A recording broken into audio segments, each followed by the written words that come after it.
but now they keep cats. And in America, the cats have outnumbered the dogs now. Now more homes have cats than dogs. Because so we have this tendency, if we don't engage it positively, then we'll engage it negatively. So Krishna is telling us, please work for my pleasure. Krishna is explaining through many verses how he is the source of everything material and spiritual. And by following the laws of God, one will be happy. Just like we have legislation. Doesn't matter which country you reside in. The government makes laws to guide the citizens what they can do, what they can't do. Isn't it? So similarly, the Lord has made laws. What we can do, what we can't do. And these laws are there in scriptures like Bhagavad Gita. Bhagavad Gita actually is a book of knowledge. But the book of knowledge meant for the entire humanity. We should not think Bhagavad Gita is a sectarian document meant for people of one country or one community. No. Bhagavad Gita is a book of knowledge for the entire humanity. And it is presenting eternal wisdom. Another name for eternal wisdom is Sanatana Dharma. So Krishna is saying, this is the kingdom of education, the most secret of all secrets. Now you may say, it's a secret. Then why are you discussing it in public? Why do people go on the streets and distribute Bhagavad Gita?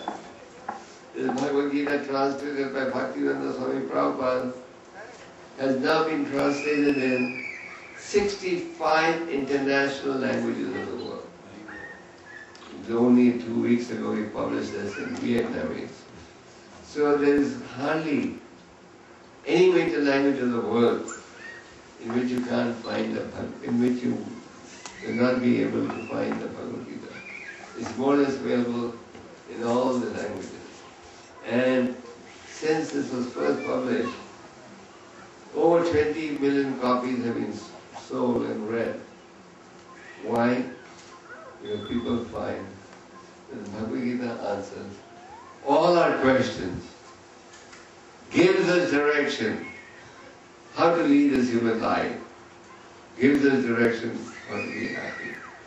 Now, it is the most secret of all secrets in the sense, if you want to understand this knowledge, you have to approach a devotee of Krishna for knowledge. Not that you catch hold of any man on the street and ask him, what's the goal of life?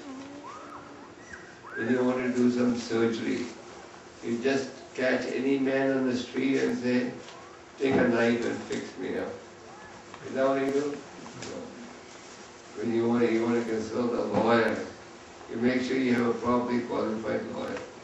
Similarly, for getting spiritual guidance also, we need to take this guidance from whom? From a proper source. So Krishna told Arjuna in the 4th chapter, I am giving this knowledge to you because you are my friend and devotee. Therefore you'll be able to understand the transcendental secrets of this great science. So if we want to truly understand the message of the Bhagavad Gita, we should take this Gita from whom? From a friend and devotee of the Lord. And then you'll be able to understand the real meaning of the Gita. Then it is the purest knowledge. Why is it described as the purest knowledge? Because it is coming from the purest personality. And who is the purest personality? Krishna. No one is purer than God, isn't it? God is the purest personality. So it is saying over here that it is the purest knowledge. We must understand God's knowledge that is there in the Vedas is not subject to any defects. And this knowledge is perfect. Just like sometimes we meet people who say, the Bhagavad Gita, this is not relevant in today's environment. Today we live in the modern 20th century. This is such an old book of knowledge. But the Bhagavad Gita is eternal wisdom. And this eternal wisdom is for entire humanity. So, this is the purest knowledge because it is coming from the purest person. No one is purer than God. Why do we encourage you to chant? Why do we encourage you to associate with devotees? Why do we encourage you to do service? Because these activities will cleanse your heart and make you realize that my real position is to engage in service to the Lord. So this knowledge is the purest knowledge because it is coming from the purest person. No one is purer than God. Just like they say, God is great. God is great, and one of his many characteristics is he is purest of all. And this you can better understand when you execute the process of devotional service. Then this is also the perfection of religion. Many times people say, and I get asked this question almost every day, why are there religious wars? Last time we were doing a program in La Plata, near Washington, and the prime audience was doctors. We have a lot of doctors in the area of Refresh. friends of Krishna. So they were one of the people asked this question, why are there so many religious wars? Actually, the religious wars are being waged instigated by those who arouse people's sentiments who don't understand what is the meaning of religion. The real meaning of religion is to develop love of God and make you give up your sinful tendencies. And if somebody is practicing real religion, then he is not a person who will get pleasure in killing people and so on. So the real point is, people do not know what is real religion.